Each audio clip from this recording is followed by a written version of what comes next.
The mango tree of Kanyeganyega. There is a hill in central Uganda where the wind never seems to grow tired. The people call it Kanyeganyega Hill. No one remembers exactly how the hill got its name. Some say it means the place where stories gather. Others say it is named after an old chief who once ruled the valley. But the people who live there will tell you something else. They will tell you that if you want to hear the real stories of Kanyeganyega, you must sit beneath the giant mango tree at the center of the village. Because that tree has listened to everything. Laughter, arguments, secrets whispered in the dark. And once, the day a small village found the courage to stand together. Now the tree did not belong to anyone exactly, but if you asked the villagers, they would say it belonged a little to a boy named Musa. Musa was 13 years old and built like a skinny stick of sugarcane.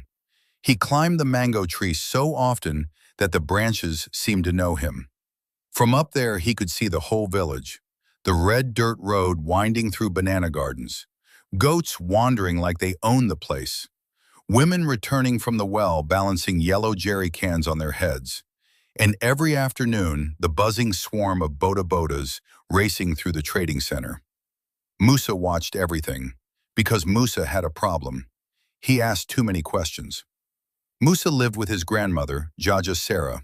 If you met Jajja Sarah, you would notice two things immediately. First, she walked slowly with a wooden stick that had been polished smooth by years of use. Second, her eyes were sharper than the village barber's razor. She knew everything happening in Kanyeganyega before most people even realized it themselves. When Musa asked questions, she would shake her head. "You ask like a journalist from Kampala," she would say. "What is a journalist?" Musa once asked. "Someone who annoys powerful people." There was one powerful man in Kanyeganyega. His name was Mr. Okello. He owned the biggest shop in the trading center. He owned the trucks that carried coffee beans to town. He owned most of the land surrounding the village. But he had not always owned it. People whispered that years ago, when farmers struggled during droughts, Mr. Okello bought their land cheaply. Some said he tricked them. Some said he pressured them.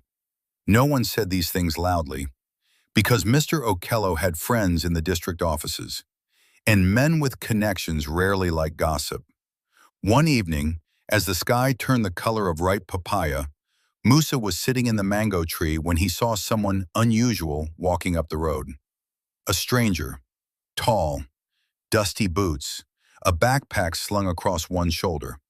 Strangers rarely came to Kanyeganyega. The man stopped beneath the mango tree and looked up. "Well," he said, shading his eyes, "I didn't expect to find a boy living in a tree." Musa grinned. "I don't live here." The stranger laughed. "That's good. It would make climbing down difficult."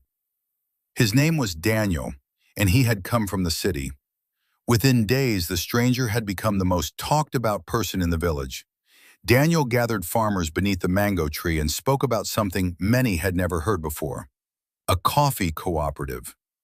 "If you sell your coffee together," he explained, drawing circles in the dirt with a stick, "buyers must pay you better prices." Old men scratched their heads. Women exchanged curious glances.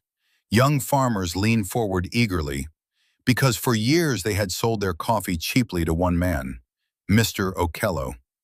It didn't take long before the news reached the trading center. One afternoon, a shiny truck roared up the hill, scattering chickens. Mr. Okello stepped out. His belly stretched the buttons of his shirt like they were fighting for survival.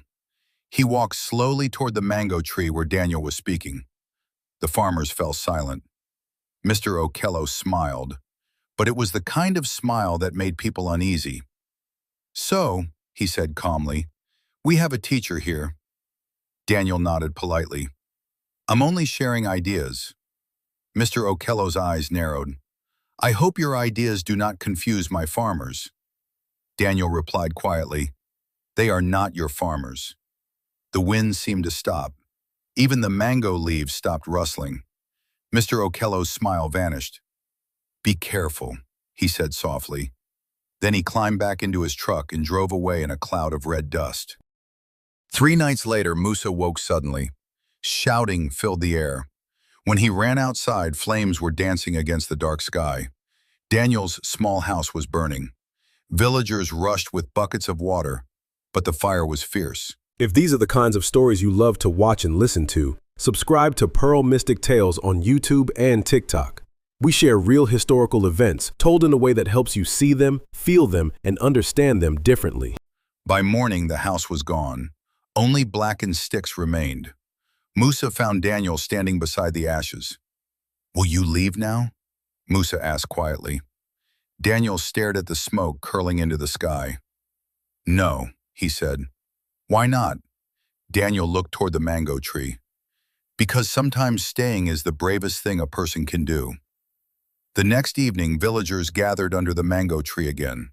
Fear hung in the air like approaching rain. Then Jajja Sarah slowly stood. Her voice carried across the crowd.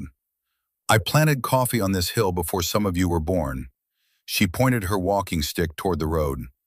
"No man owns a village." Murmurs spread through the crowd. Farmers began speaking, one after another. Stories poured out about unfair prices, about land lost, about years of quiet fear.